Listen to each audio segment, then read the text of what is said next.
Good morning. Welcome to the Team Kentucky Medicaid Monthly Virtual Meeting.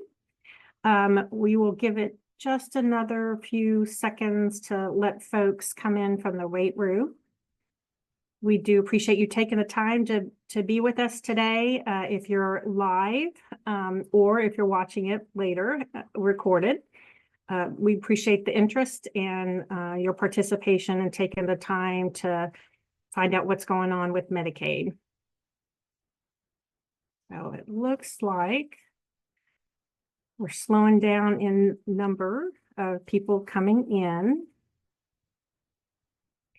So we will get started. Next slide, please. So again, we greatly appreciate your time today, spending with us, going over some of the things that are happening with Medicaid and in the Cabinet for Health and Family Services. Today, we have some of our standing department updates. Several of these are recurring updates as part of our agenda. We have our sibling agency, the Department for Community-Based Services, here as our guest spotlight. We thank them for taking the time to be with us and look forward to their presentation. Our program spotlight today for Medicaid is fiscal management, the Division of Fiscal Management. So we get to tell you a lot about what goes on in that division and familiarize yourself with the activities that happen under that division. And then our hot topic for today, as part of the governor's Our Healthy Kentucky Home initiative, is on diabetes. So again, appreciate you being with us, and we'll get started. Next slide, please. So we're bringing you the most current look at the Medicaid enrollment. As we've talked about previously, that, following the public health emergency and the restart of renewals, we did anticipate that there would be a decline in enrollment as we worked through renewals following the end of the public health emergency and the start of unwinding and the restart of renewals. So as you could see, that trend was much as we anticipated. We are now down and hovering around the 1.45 million, the 1,450,000, and we're kind of staying steady around that number, as you see on this graph, for several months now. Next slide, please. So as I noted, we did restart what we consider now kind of moving into our normal eligibility and enrollment activities. So annual renewals for cases that are subject to a renewal. We do still have our public health emergency flexibilities in place through June 2025. That includes the automatic child renewal. And for those who are not sure what that means, is we are currently automatically renewing a child, granting them that 12 months continuous coverage so that they do not have to go through a renewal.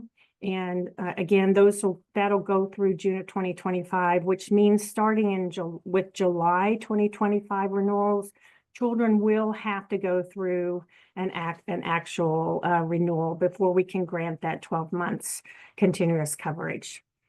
I did want to note that there was the CMS, the Centers for Medicare and Medicaid Services, did issue a bulletin in November last year that allows states to actually make permanent some of the flexibilities that have been in place under the PHE.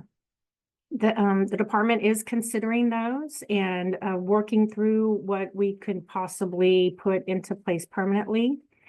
And as part of that is also the final rule that had to do with eligibility and enrollment. The department is reviewing that and the requirements that fall under that final rule, and we'll implement those changes as well.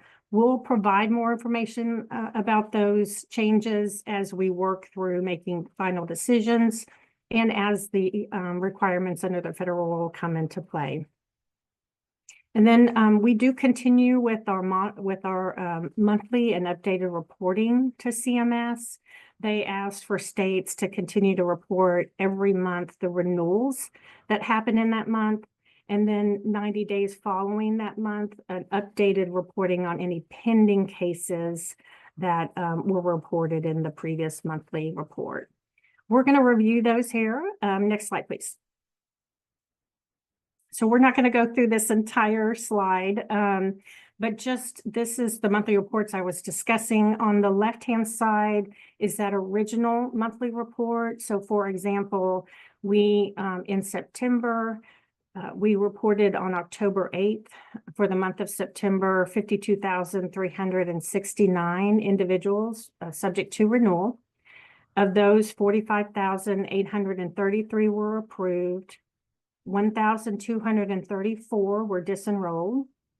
We had one pending case as we crossed over the end of September.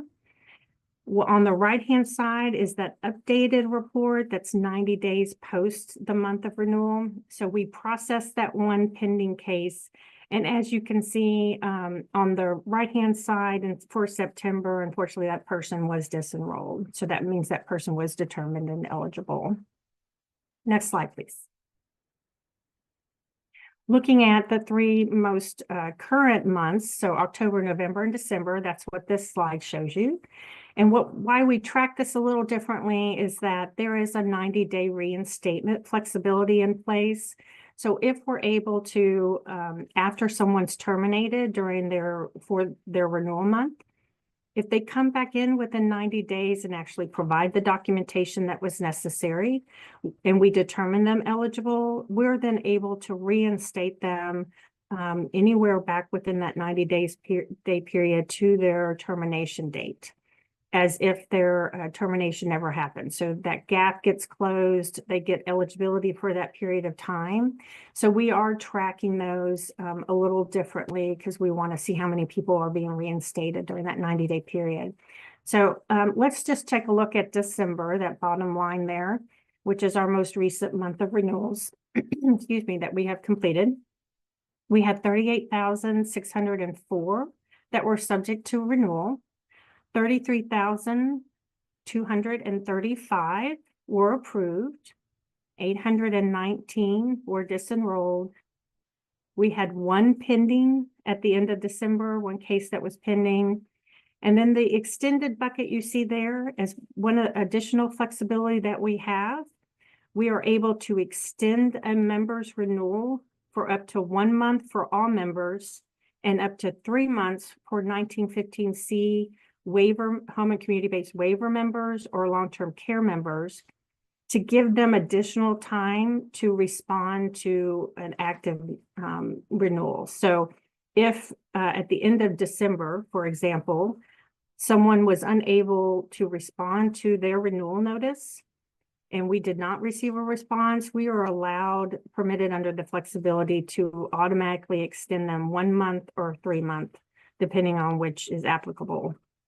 So as you see there for December, we were able to extend 4,549 individuals. This gives us more time to communicate. We always follow up with these individuals during that period of time to try to encourage them to respond to that active renewal. And then the far right there you see is where we're tracking that 90-day reinstatement. So for December, we have already reinstated 181 individuals. And you note in October, we have reinstated 801. All of these reports are out on our Unwinding website, and we'll share that with you in a couple of slides. But please know that these are all out there and available. And if you want to look more at some of these months, you're welcome to go out and pull those down and take a look at them. Next slide, please. We always try to remind folks that we do have a lot of information out on our website for the Unwinding. We have particular flyers specific to navigating the renewal process. As you see here, there's an ID proofing flyer to help members trying to create that account on Connect, so that the self-service account, so that they can actually interact with the eligibility determination process through that. They can submit applications, they can make maintenance, like if they need to update addresses, all that can happen through a self-service portal. We encourage providers, family members, advocates, feel free to pull these down and print them off, hand them out. They are all still very relevant, despite the fact that we've come out of the public health emergency. They're still very relevant to the renewal process that we now have entered into, which is particularly, just more the normal renewal process. Next slide, please. And this is just a snapshot of what our website looks like. As you see, there is the website address, medicaidunwinding.ky.gov.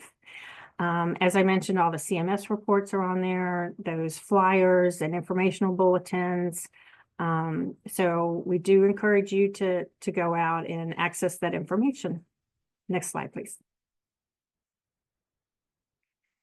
Next slide. So as most of you are likely aware, we did end up terminating the contract with Anthem Medicaid. This is only related to the Anthem Medicaid plan. This did not change any of the Anthem's commercial plans or the state employee plan. This was the timeline that we utilized to make that effective for January 1, 2025. I'm happy to say that it was a very smooth transition. We transitioned Anthem members to either Humana or United. We did that automatically. And members were also allowed to choose their own managed care organization. So if they did not want to go to Humana or United, they were allowed to choose a different MCO, and that also was effective on 1/1/25. So it was a successful transition. We're not aware of any member issues with access to care, but we are encouraging members to contact us if they have experienced any problems. Next slide. As part of this transition, Anthem will be required to continue to operate to close out several things, and this will take a couple of years. They are required to cover and reimburse for services prior to January 2025. So if there's a provider that had services they provided up until that date, they still can submit that claim within 365 days of the service. So Anthem is required to continue to accept those claims and pay those claims. They are also required to maintain an appeal process for any of those services prior to January 1, 2025. And if there's a current appeal that's going through either the internal or external process, that includes the external third-party review or an administrative appeal, Anthem is also required to maintain services to respond to and to engage in those appeals as well until they are completed. We do have a designated website, and there are some really great FAQs, frequently asked questions on that website. So if you have questions, I recommend that you reach out to that website and pull those down and take a look. We really tried to be very comprehensive in those questions, and we think they probably do a good job of covering all the areas. But of course, if there's a member with a question or a provider, they're certainly welcome to reach out. The designated number there is for members only. That is not a provider number. It's for only Anthem members who may be having difficulty navigating the change. Next slide, please. As I mentioned, we have several federal final rules that we have to comply with, and those compliance dates range from this year to 2030. So as we come up to those compliance dates, we'll be providing more information on these meetings so that folks understand what's happening. The most current one is the Ensuring Access to Medicaid Services final rule, and changes to the current Medicaid Advisory Committee and the creation of a new Beneficiary Advisory Council. I did speak to this a couple of months ago. And last month, I made you all aware of virtual forums that we held, and those were held on December 16th and 18th. And then we did conduct a survey, and that survey was available through December 30th. We had over 600, almost 700 entries on that survey. We are currently reviewing those, and we do plan to provide information back on the key takeaways from that information. We are also working on proposed legislation. There is a Kentucky statute that covers the Medicaid Advisory Committee currently. And so that will have to be amended, and then we will need legislation for the Beneficiary Advisory Council as well. Just to highlight a couple of areas that are different on the MAC side, the Medicaid Advisory Committee, also known as the MAC. The change will be that the members will be selected by the commissioner. That's part of the federal rule. It expands the membership to have to include managed care organizations and other Commonwealth agencies that interact with Medicaid members, such as public health, behavioral health. The BAC members must comprise a certain percentage of the MAC. So it starts out at 10% in 2025 and goes up to 25% in 2026 or 7. So that means that of the MAC membership, at least 10% in 2025 and up to 25% at some point will have to be BAC members. The members can no longer serve back-to-back terms. Currently, members can serve terms as many times as they want. There's no limitation, but as part of the federal changes, a member cannot serve back-to-back terms. It doesn't mean a member can't serve a term in the future. They just can't serve back-to-back. And then there's an annual report to CMS. That's not a current requirement that will have to be put in place. And just a couple key things for the creation of the Beneficiary Advisory Council. This is a council specific for beneficiaries, for those with lived experience. So the membership is only current and former Medicaid beneficiaries, their family members, and caregivers. The members also cannot serve back-to-back terms. The BAC meetings do not need to be public. The federal law allows for beneficiary advisory committees to meet not in non-public meetings. The other requirement in the federal law is that the BAC must meet prior to the MAC. So we'll keep you all posted as we navigate these changes and make sure that you all are informed about what's going on with them. Thank you. Next slide. And I will now turn it over to David Berry. Good morning, everybody. Can you hear me all right? Okay, good. Next slide, please.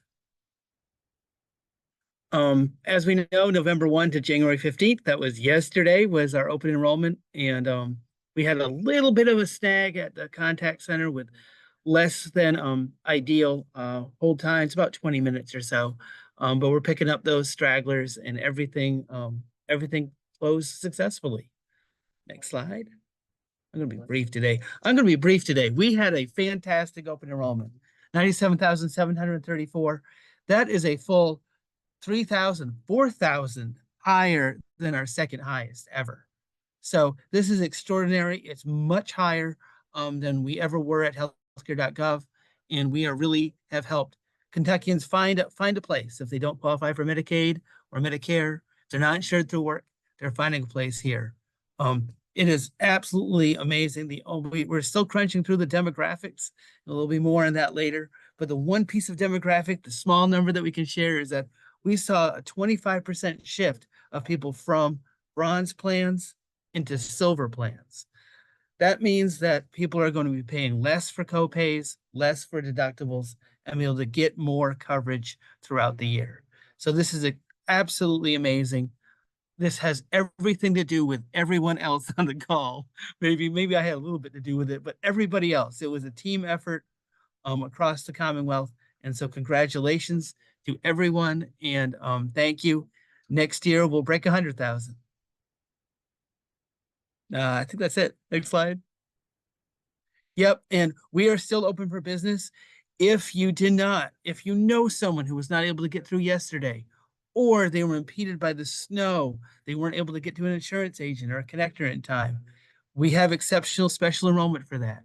If they become pregnant, if they lose their job, if they've moved, we have special enrollment. So we'll be enrolling people throughout the year. We usually help around 100,000 throughout the year total. So we'll be looking for that. The reason I want to push us to 100,000 over for next open enrollment is we still have 240,000 Kentuckians who do not have health coverage. So we're at 6%, which is good, but we want to drive that down to 4 or even 3%, which is considered universal coverage. I think we can get there. So thank you all. And please give us a call if you know anybody, and we'll get them insured.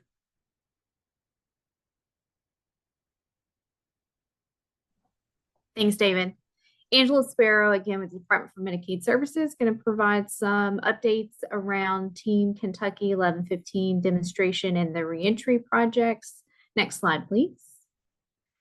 Again, you can see here we have had a busy December since our last meeting, and we are going to have a busy 2025, which is all great things. So wanted to provide an update again today that Kentucky did receive our approval for the broad Team Kentucky 1115 demonstration.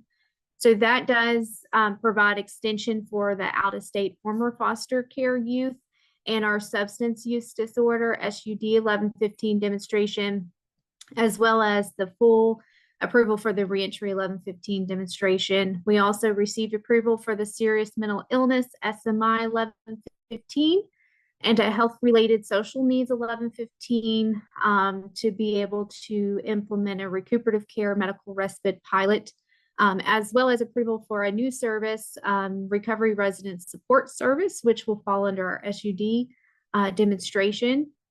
So with that, again, we can see there are several components, deliverables that are still due to CMS before we can implement some of these components. But if we look again for the reentry updates, we did submit several deliverables to CMS on time in December. So our reentry reinvestment plan, our evaluation design. So again, states are required to have independent evaluators of all 1115 demonstrations. That again is monitoring, evaluating implementation, our progress, our outcomes, and also reporting to CMS about the project and our progress. And so that was submitted along with our state plan amendment for CAA. So that's the Consolidations Appropriations Act, which again did take effect on January 1st of this year. So just a reminder, the CAA section 5121 that does amend the existing laws to allow state Medicaid agencies, Medicaid and CHIP coverage for certain services pre-release. And again, for eligible individuals, and our juveniles that are defined as individuals under 21 years of age, or those that are between 18 and 26 in our former foster care. And so this, again, these are selected services, very much like our reentry 1115. So not the full state plan benefit services, but 30 days pre-release. Again, those are those early screening and diagnostic services, including medical, behavioral health, dental, and again, targeted case management services. So we did submit our SPAL application. I think we were one of the only states to do so before the end of the year. And so we've already started communication with CMS around that. So again, we also did go live with one of our DJJ, Department for Juvenile Justice Youth Development Centers in our state prisons. And so we can see through 2025, we will continue CAA planning and onboarding additional facilities, engaging again with our jails. And so we will continue this work through 2025 to come into full compliance with CAA requirements. Do want to mention too and highlight that we did receive an award.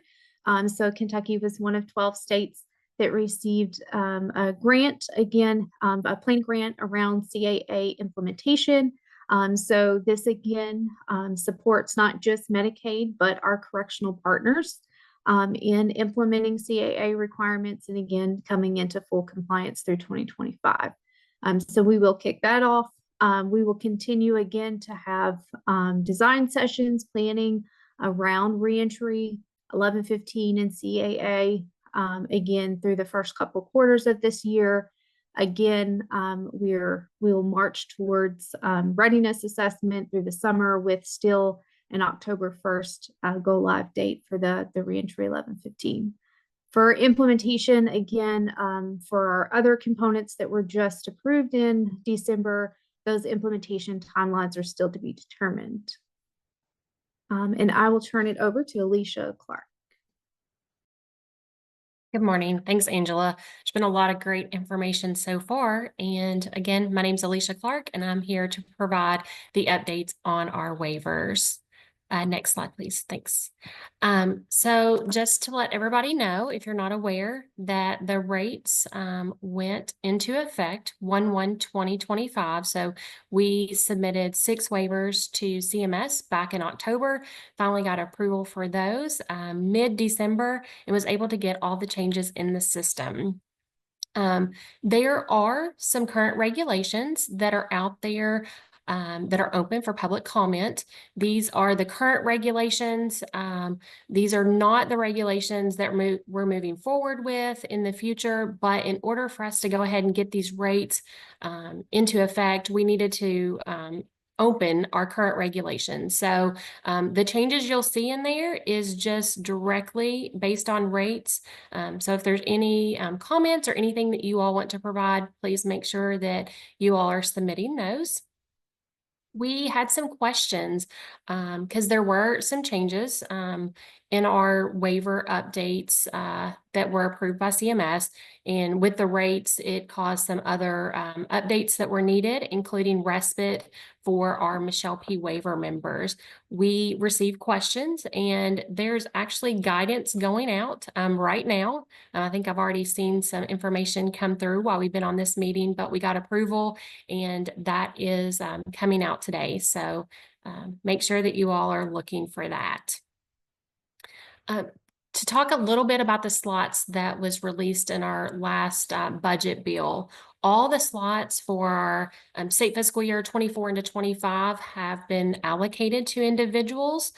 Those were complete at the end of October for all of our waivers. We will still on a monthly basis reconcile because we have individuals that don't take the slot for one reason or another, or may lose their slot, and we are able to if they've are unfortunately deceased, those slots can become available again. So there will still be slots released throughout this fiscal year.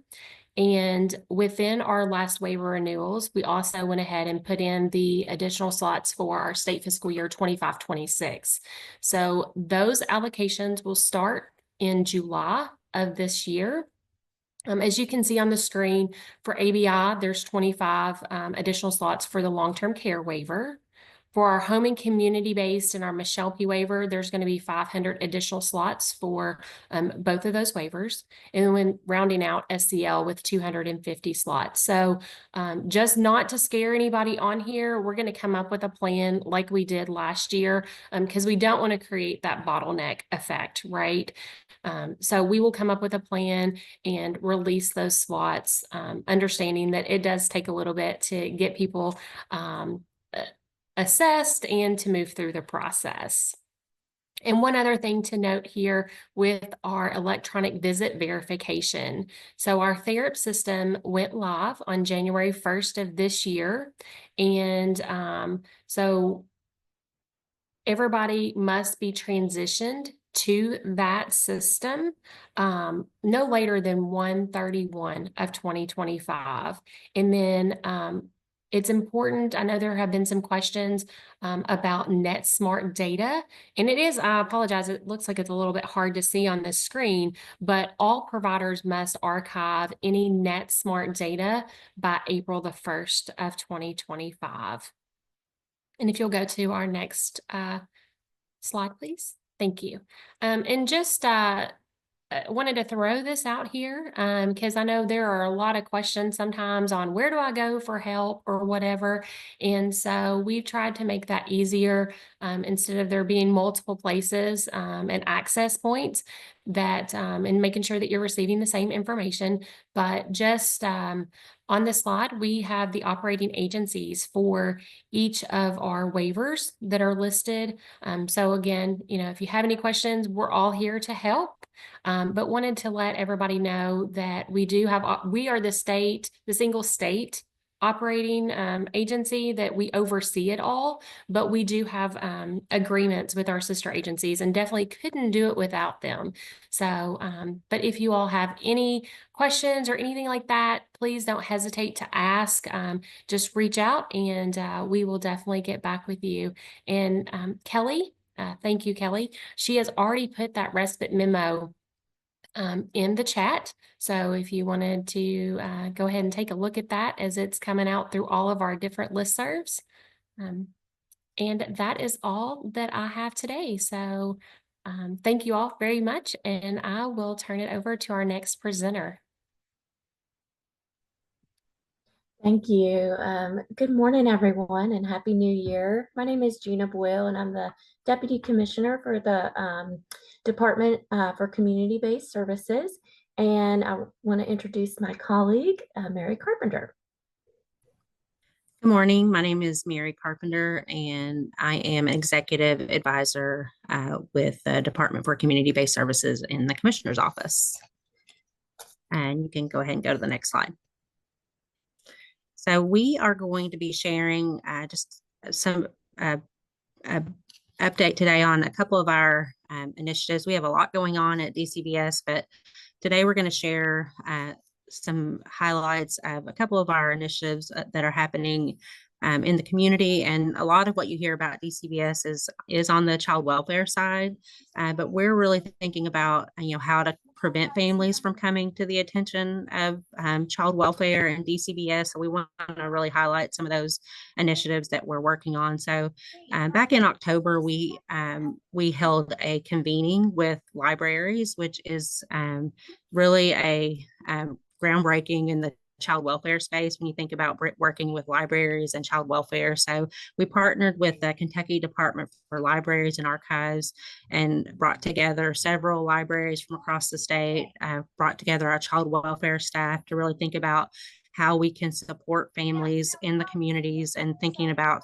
those strategies for what that could look like. So we're working with New Allies, which is a partner for us in the child welfare space, to think about what that could look like. They're actually providing us with some funding to support libraries. So they submitted we had some libraries actually submit some applications for some really unique strategies for what that could look like. We had 9 applicants in that space apply for that. We actually are going to do awards for 5 of those. Those awards are going to happen in Marshall, Jackson, Hart, Spencer, and Johnson County.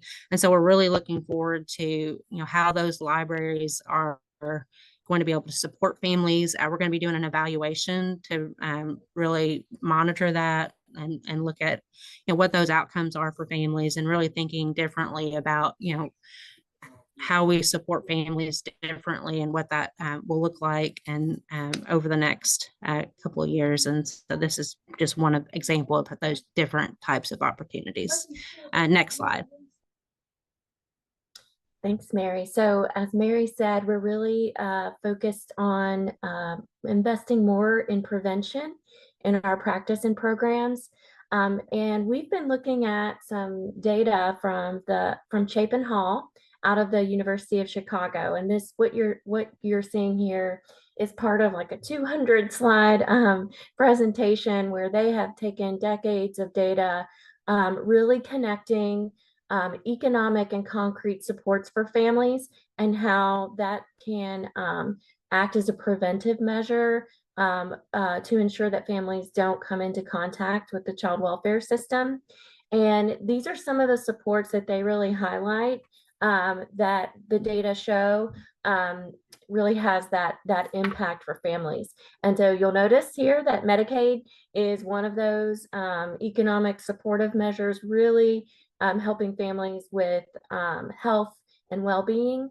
And then a lot of these other programs that you see on here, including our TANF program, that's temporary assistance for needy families, supplemental nutrition assistance program, that's food benefits, and other programs that really lift families up and act as that preventative measure. And if you go to the next slide.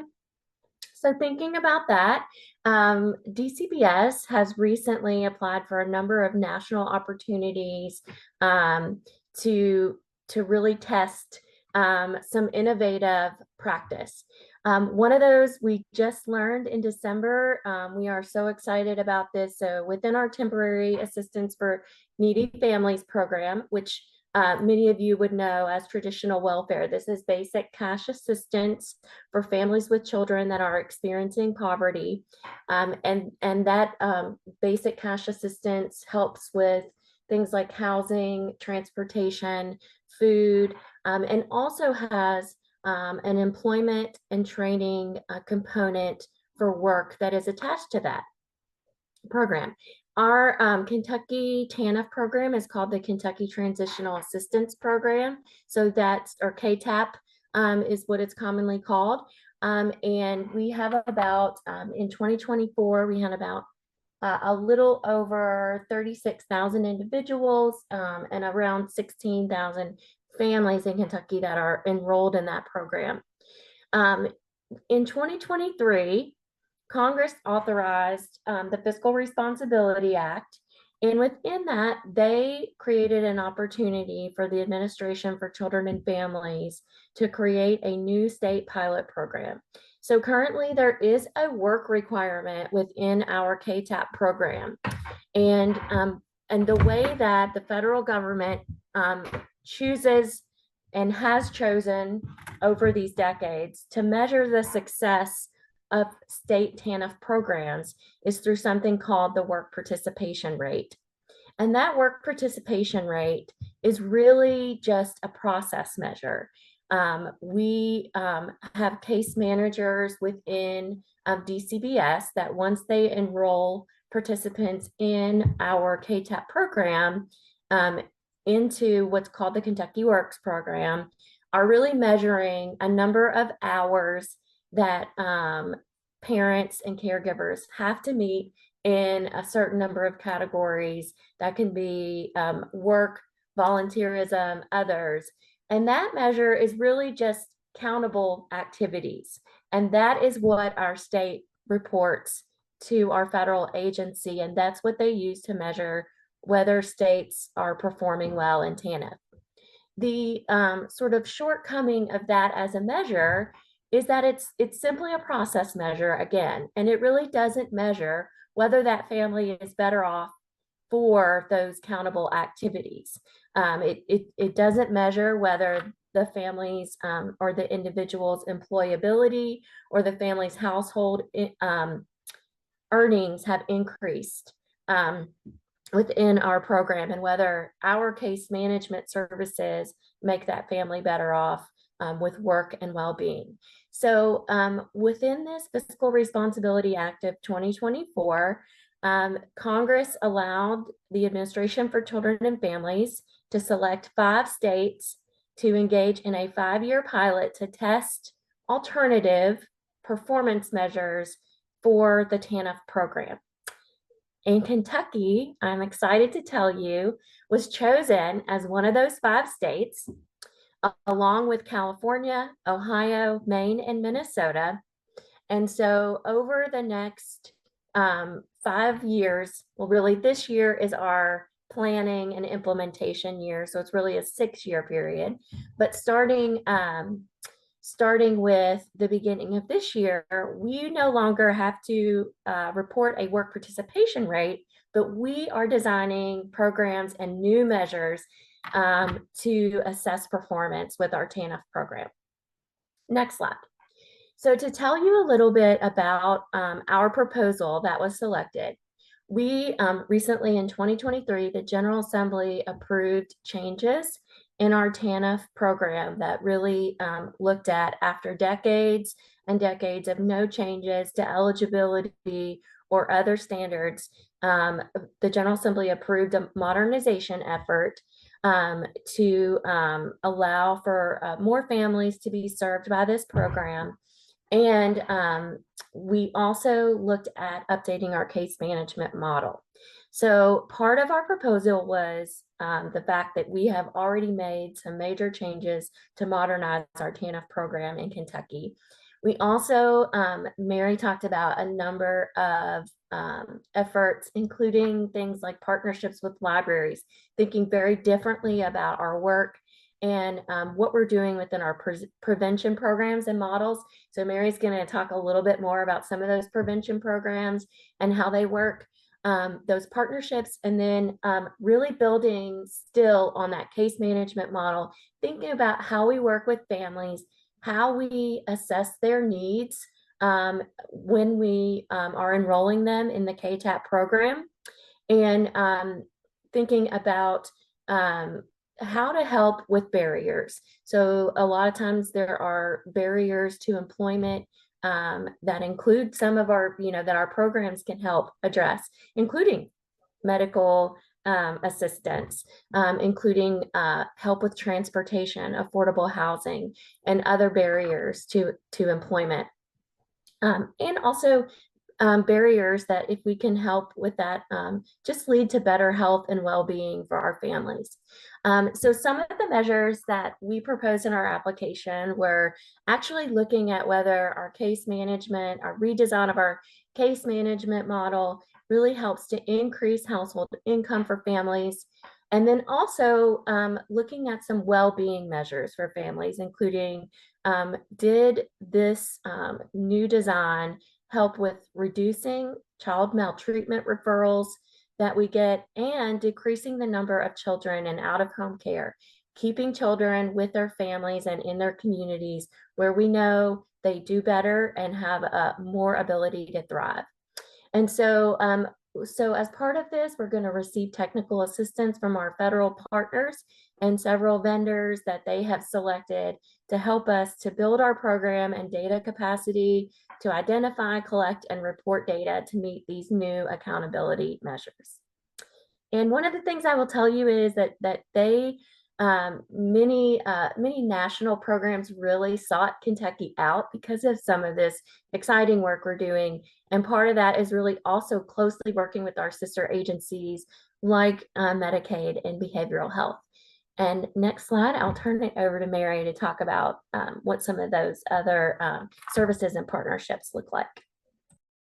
So some of our newer initiatives that we've focused on are around secondary prevention. So this just highlights what some of that looks like. And when I say secondary prevention, I'm really thinking about like ways to support families outside of the child welfare system. So we have a new division of prevention and community well-being that's really supporting this work. So thinking about how we can support families' needs to prevent them from coming to the attention of the department. When I say coming to the attention, so a referral being called in to our child abuse hotline. So serving family, what that looks like is a referral may be called in, but it doesn't rise to the level of a child abuse and neglect referral under statute, under the law. But we may reach out to them and offer them services or support through a community partner. And so we've worked with the Doris Duke Foundation, which is a partner that reached out to us. It's called the Opt-in Initiative. So they're actually providing us with funding, with technical assistance, with the Harvard Kennedy School Government Performance Lab. We work with Chapin Hall with that project as well, to really test what it looks like to provide those supports to families outside of the child welfare system, and really evaluating that to, when you provide families with those supports, do they get re-referred? Because we know when you don't provide them with supports, oftentimes they do get re-referred until eventually it does rise to that level of meeting abuse or neglect criteria. And we know, what that feels like for families once they do become involved with the child welfare system. And so that's one example of an initiative. We're also working on a partnership with the Department for Behavioral Health, Developmental, and Intellectual Disabilities to work with the Kentucky Moms Matter program. So that's maternal assistance towards recovery. They provide services to pregnant and postpartum persons. So a lot of those supports center around if a pregnant or postpartum person has unmanaged mental health, they even may have housing needs and food, clothing insecurity. So if again, that report comes into the department, it doesn't rise to the criteria of meeting an abuse or neglect referral, but maybe they have those unmet needs that Kentucky Moms Matter referral can reach out to them, then we can reach out to them to provide those supports and try to prevent that from rising to the level of an actual referral. And then one other thing that we're trying to do, we have a Title 40 prevention plan, which is our federal funding for providing prevention services. Under that plan, we have eligibility criteria, which is known as our foster care candidacy definition. Today, that requires us to have an open case, and we're trying to expand that so that it wouldn't require us to have an open case with DCBS. So that's actually pending with the federal government at this point. Next slide. I think this is our last slide. And so the last piece is around our evidence-based prevention services, or our tertiary services. And so we've been working to expand capacity in this area as well. We use some Family First Transition Act services to provide some additional funding to those services that prevent out-of-home care placement and work towards family reunification services to support that workforce. And we're doing that actually. We actually just modified some contracts to increase capacity for them. We also, back in August, implemented high fidelity wraparound within 3 of our DCBS service regions. And then we expanded Intercept, which is a contract with youth villages to provide services in 8 out of our 9 service regions. And that's an intensive in-home parenting service. So that is, I believe, our last slide. You can go to the next slide. Yes. If there's any questions, we're happy. I know we're probably running on time, so you can answer those in the chat. Thank you.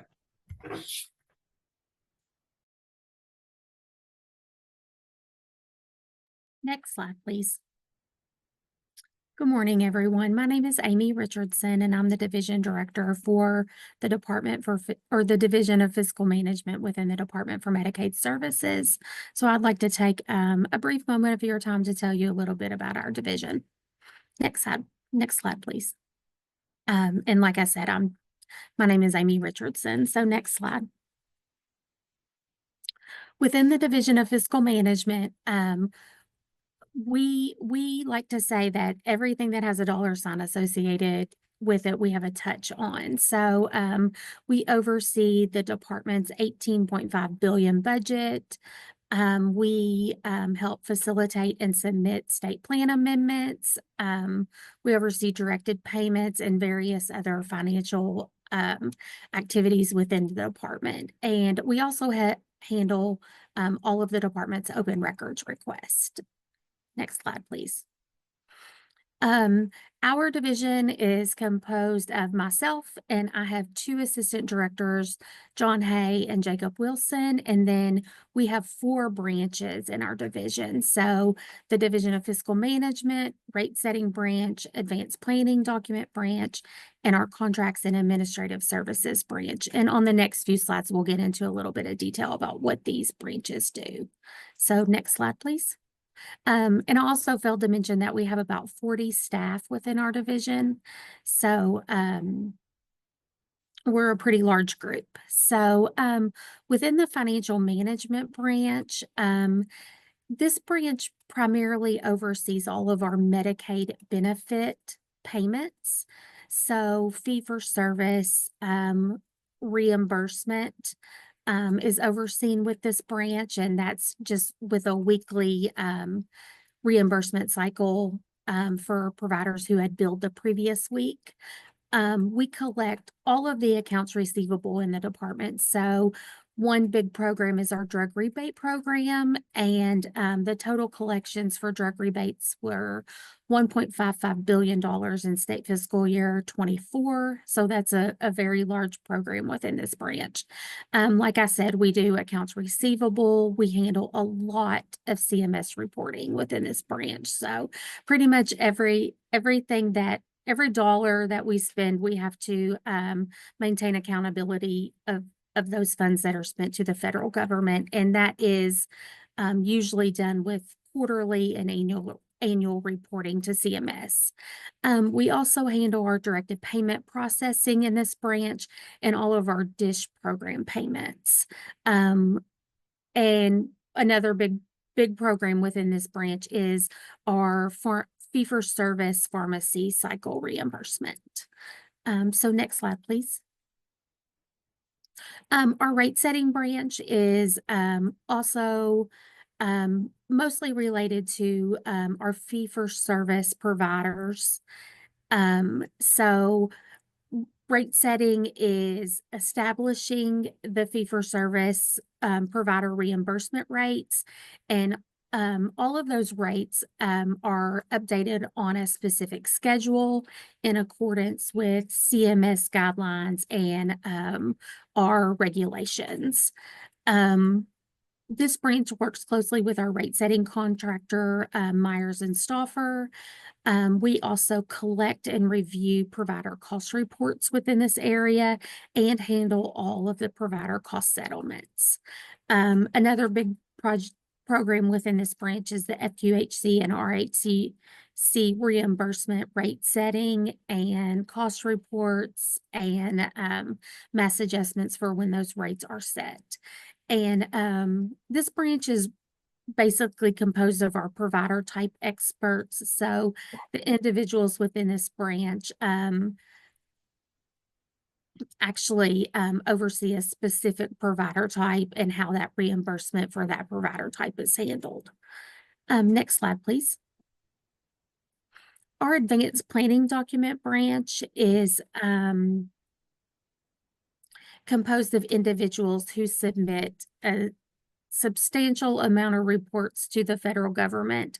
So essentially what we're asking the federal government for is enhanced funding to maintain our IT projects. So this group of folks really work closely with the Centers for Medicare and Medicaid Services related to all Medicaid IT. So whether it be the MMIS or the eligibility system, data reporting, anything that is a Medicaid IT project or program, this group oversees the financial aspect of.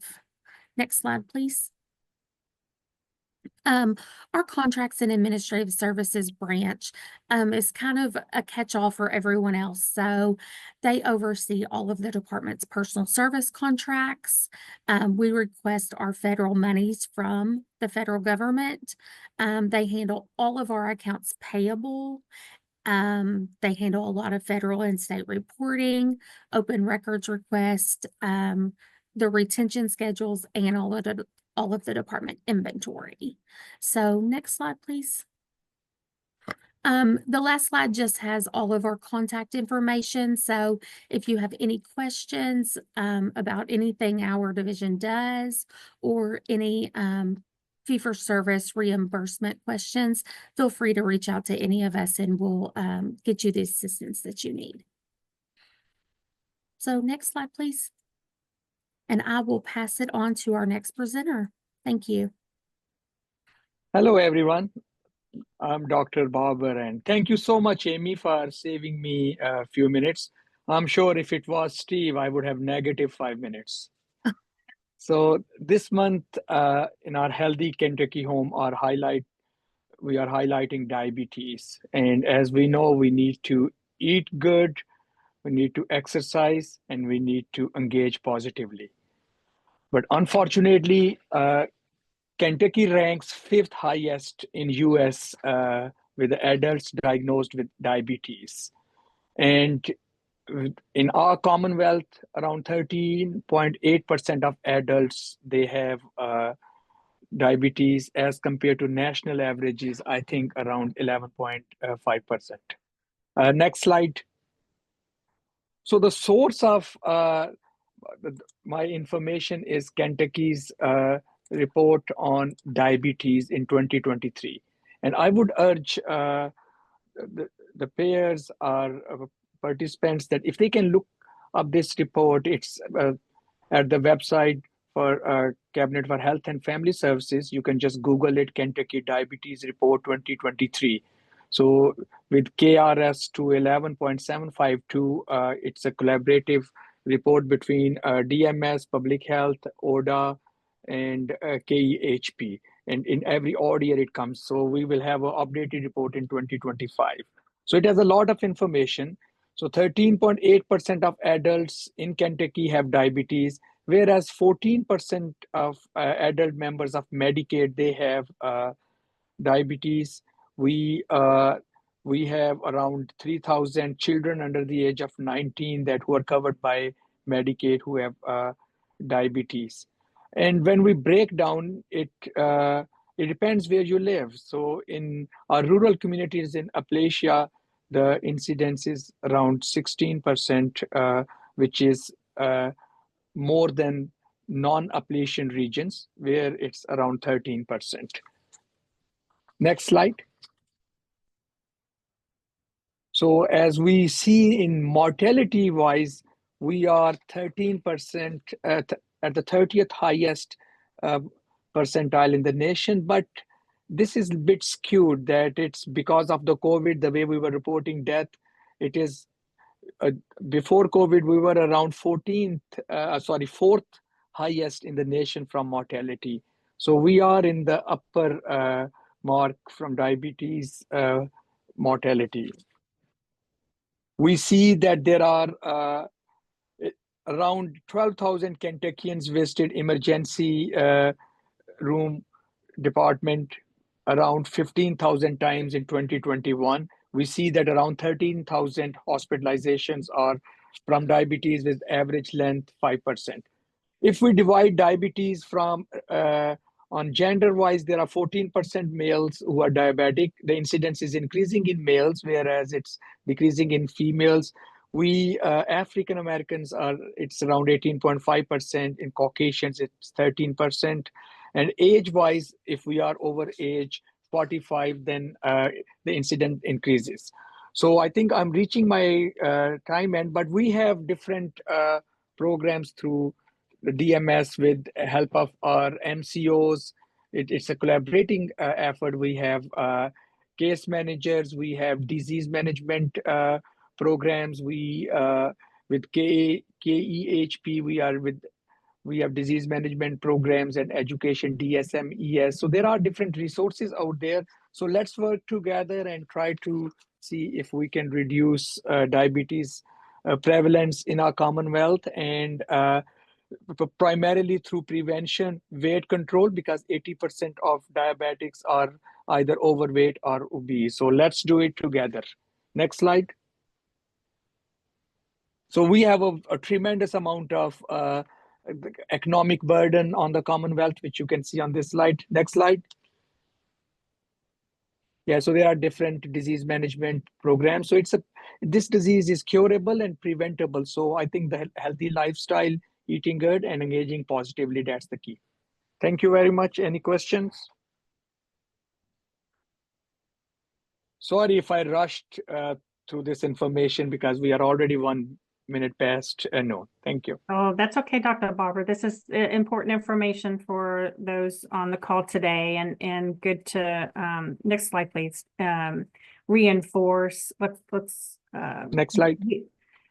The slide. Yeah, the slides will be available for folks, Dr. Barber, that, we will post them. And I appreciate your time today and the great reminder about that it is a preventable disease. And what we need to do is make sure we're helping our Medicaid members and supporting them in finding the ways to prevent that. I think that's a key. Any last thoughts, Dr. Bobber? No, I think the key is prevention. Yep, we focus on cure, yes, to our programs, but if there is more focus on prevention, that which is our goal here, our healthy Kentucky home, that eat, exercise, and engage. Thank you. Great, thank you. Appreciate you being with us today. As always, we do this every month to provide information to those interested in the Medicaid program. We hope the information today served that purpose, but we are always open to hear if there's a topic you would like us to focus on in an upcoming monthly meeting. So please feel free to share those in the chat. Again, we did run over a couple of minutes. We appreciate you staying with us and hope that you found it interesting and that we were able to answer some questions. I think we were able to get those knocked out in the chat, but if there are any lingering ones, feel free to reach out to us. And thank you again for being with us today. Have a safe and happy New Year.